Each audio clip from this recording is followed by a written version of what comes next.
பாக்கியலட்சுமி சீரியல்ல ஹீரோயினியா வளம் வந்துட்டு இருக்கவங்களை பத்தி தான் இன்னைக்கு நம்ம முழுமையா பார்க்க போறோம். இன்னைக்கு அவங்களோட பயோகிராஃபிய பத்தி பார்க்கலாம் வாங்க. பாக்கியலட்சுமி சீரியலை பொறுத்த வரைக்கும் இன்னைக்கு டிஆர்பில விஜய் டிவில நல்லபடியா ஓடிட்டு இருக்க ஒரு சீரியல். முக்கியமா சொல்லணும்னா ஒரு ஹஸ்பண்ட் 2 மனைவிங்கிற இந்த கதை தான் ரொம்பவே சுவாரஸ்யமா இருந்துட்டு இருக்கு. ஒரு பக்கம் இந்த உமன் அப்படிங்கிற ஒரு கதையை சூப்பராவே காமிச்சிருந்திருப்பாங்க. ஒரு சிங்கிள் மதரா இருந்து ஒரு பக்கம் கெரியரை, ஒரு பக்கம் ஹஸ்பண்ட, குழந்தைங்களோட வாழ்க்கைன்னு சொல்லிட்டு எல்லாத்தையும் போக்கஸ் பண்ணி எடுத்துட்டு போறது அந்த கதையோட ரொம்பவே இன்ட்ரெஸ்டிங்கான ஒரு பக்கமா இருக்கும். அதனாலேயே மக்கள் மத்தியில பெரிய ஒரு எதிர்பார்ப்போட தான் இந்த கதை போய்கிட்டே இருக்கு. அப்படி இருக்கையில பாக்கியலட்சுமில லீட் ரோல்ல பண்ணிட்டு இருக்க சுசித்ரா அவர்களை பத்தி தான் இன்னைக்கு நம்ம பார்க்க போறோம். 1984 வருஷம் பெங்களூர்ல பிறந்தவங்க தான் இவங்க. அவங்களோட படிப்பு வளர்ந்தது எல்லாமே பெங்களூர்ல தான். நேஷனல் ஹை ஸ்கூல்ல தான் அவங்களோட ஸ்கூலிங்க கம்ப்ளீட் பண்ணிட்டு இருக்காங்க. நேஷனல் காலேஜ்ல அவங்களோட காலேஜ் லைஃபையும் பினிஷ் பண்ணிட்டு இருக்காங்க. அவங்களுக்கு ஒரு 14 வயசு இருக்கும்போது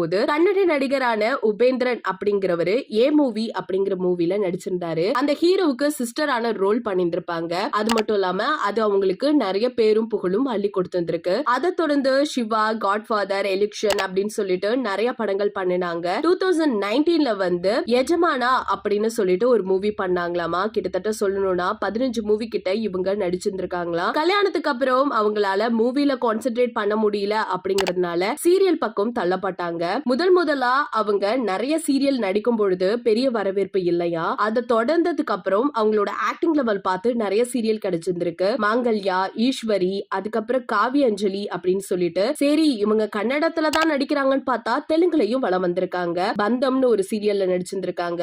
அதுல அவங்களோட ஆக்டிங் ரொம்பவே பர்ஃபெக்டா இருக்குமா. மௌனராகம் அப்படின்னு சொல்லிட்டு இன்னொரு சீரியலும் நடிச்சாங்களாமா. தமிழ் இண்டஸ்ட்ரியில எப்ப கால் எடுத்து வச்சாங்க அப்படின்னு பார்த்தா நம்ம கலைஞர் சேனல்ல நாணல்னு ஒரு சீரியல் போயிருந்திருக்கு. அந்த சீரியல்ல ஆக்ட் பண்ணதுக்கு பிறகு விஜய் டிவில இவங்களுக்கு வாய்ப்பு கிடைச்சு இப்ப பாக்கியலட்சுமி அப்படிங்கிற சீரியலும் பண்ணிட்டு இருக்காங்க. முக்கியமா சொல்லணும்னா ஒரு சிங்கிள் மதரா இருந்து எந்த அளவுக்கு எல்லாத்துலயும் கான்சென்ட்ரேட் பண்ணி எப்படி கேரி ஓவர் பண்றதுங்கிறத ரொம்பவே நீட் அண்ட் குட்டா அந்த கதையில காமிச்சிருப்பாங்க. ஒரு பக்கம் இந்த கதை இரிட்டேட் ஆகுதுன்னு ரசிகர்கள் சொல்லிட்டு இருந்தாலும் இன்னொரு பக்கம் என்ன நடக்க போகுது அப்படின்னு சொல்லிட்டு ஒவ்வொரு நாளுமே ட்விஸ்ட் வச்சுதான் அந்த கதையை முடிச்சிட்டு இருக்காங்க. அதுல லீட் ரோல்ல பாக்கியலட்சுமி பண்ணிட்டு இருக்காங்க. இன்னும் சொல்ல போகணும் அப்படின்னு கேட்டா எல்லாருக்குமே தெரியும் அந்த ஹீரோயினின் நேமையே அந்த கதைக்கு வச்சு இன்னைக்கு ரொம்பவே சுவாரஸ்யத்தை இழுத்துட்டு இருக்காங்க. இந்த கதை உங்களுக்கு எந்த அளவு பிடிக்கும், அது மட்டும் இல்லாம அந்த கதையில லீட் ரோல் பண்ணிட்டு இருக்க சுசித்ராவை எந்த அளவுக்கு பிடிக்கும் அப்படிங்கறத மறக்காம நம்ம கமெண்ட் செக்ஷன்ல ஷேர் பண்ணிக்கோங்க. இது போல பல அப்டேட்ஸ் தெரிஞ்சுக்கணும் அப்படின்னா நம்ம சேனலை சப்ஸ்கிரைப் பண்ணி வச்சுக்கோங்க.